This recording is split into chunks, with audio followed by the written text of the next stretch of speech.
Your Excellencies, distinguished guests, colleagues, and partners, good morning. On behalf of the House of Representatives of the Philippines, it is my distinct honor to welcome you all to the Parliamentary Intelligence Security Forum here in Manila.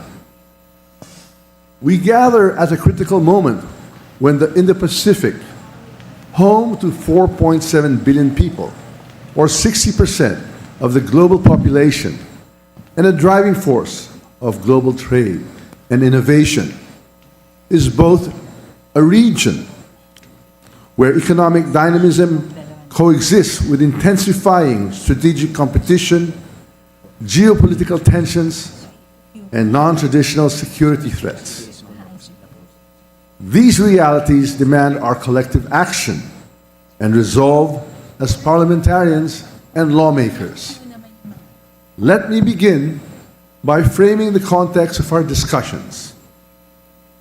The Indo-Pacific is the world's largest and most dynamic market, housing major economic powerhouses such as China, Japan, India, South Korea, and the member states of the ASEAN.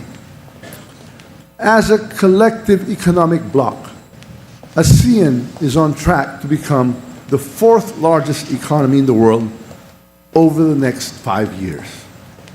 Its strategic importance is reflected in major multilateral frameworks, such as the Regional Comprehensive Economic Partnership, the RCEP, and the Comprehensive and Progressive Agreement for Trans-Pacific Partnership, the CPTPP.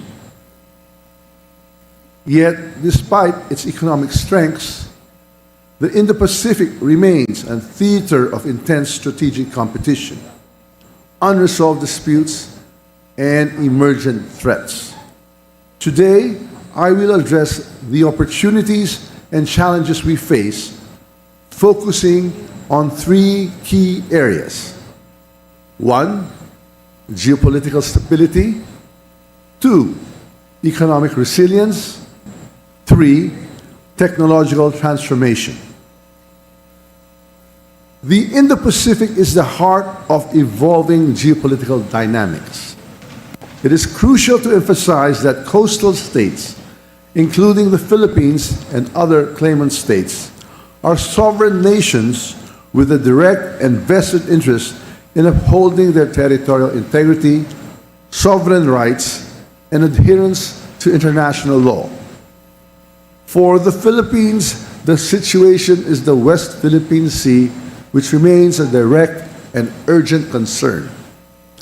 This is not just a matter of territorial integrity, it is a test of the international community's commitment to upholding international law and ensuring freedom of navigation. In 2016, the Philippines secured a historic victory through the arbitral ruling under the United Nations Convention on the Law of the Seas, affirming our sovereign rights within our exclusive economic zone and rejecting expansive claims based on the so-called 9-9. Yet, despite this legal clarity, we continue to face gray zone tactics, coercive actions, illegal fishing, and militarization of artificial islands. Under the leadership of President Ferdinand R. Marcos Jr., the Philippines is fortifying its multilateral relations and strengthening partnerships to uphold sovereignty and territorial integrity. The Philippine Congress has supported these initiatives by enacting Republic Act No. 12064, or the Philippine Maritime Zones Act, which legally defines our maritime zones to strengthen our jurisdiction. Republic Act No. 12065, or the Philippine Archipelagic Sea Lanes Act, ensuring the lawful passage of foreign vessels in our waters while protecting national security.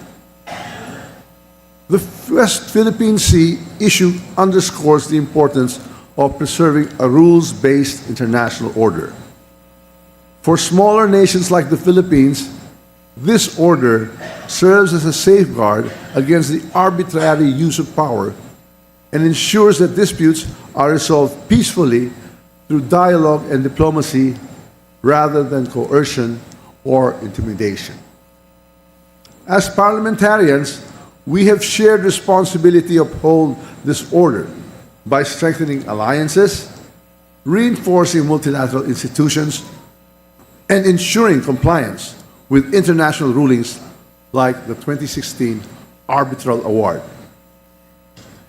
The Indo-Pacific's economic security depends not just on its strategic location, but also on the resilience of its economies and institutions.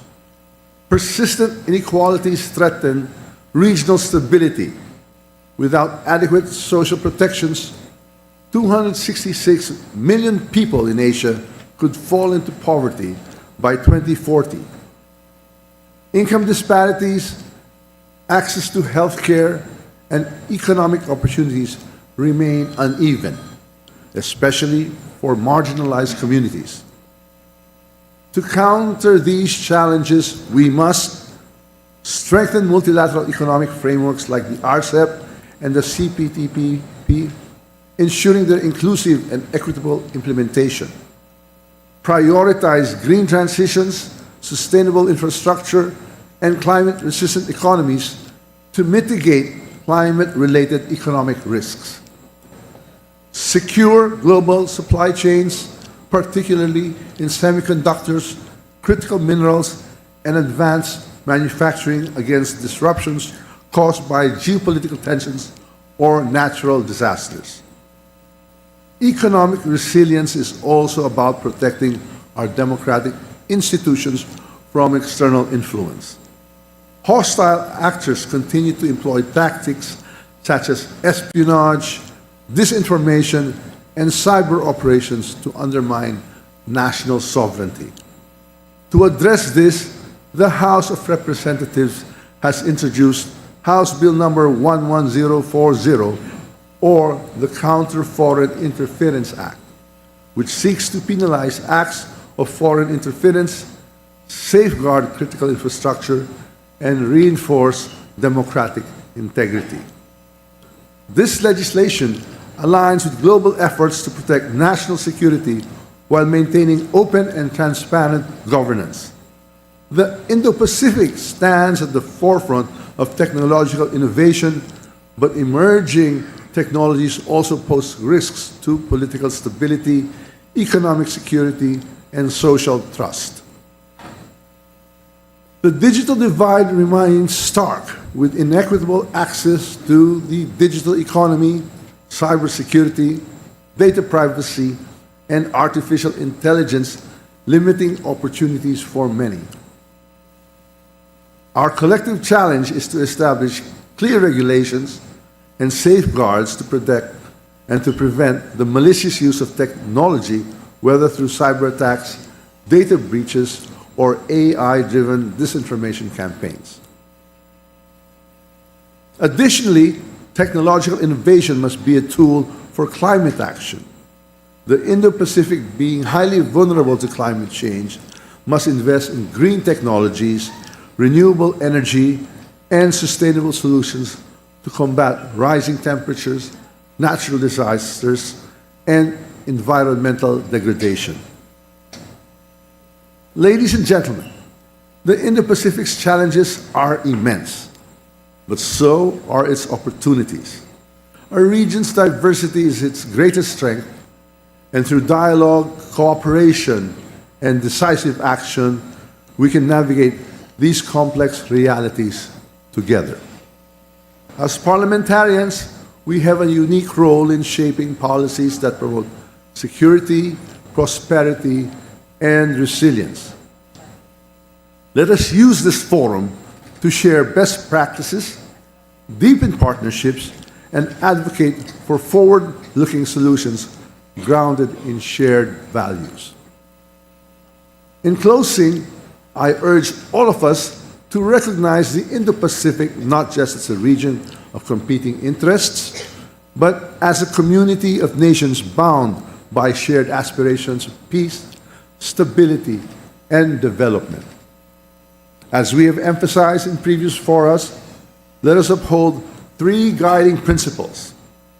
Number one, deterrence, to defend against security threats and maintain stability. Number two, resilience, to strengthen our institutions and economies. Number three, to uphold sovereignty, the rule of law, and regional cooperation. Together, we can ensure that the Indo-Pacific remains as a beacon of peace, stability, and opportunity for future generations. Maraming salamat. Thank you. Mabuhay.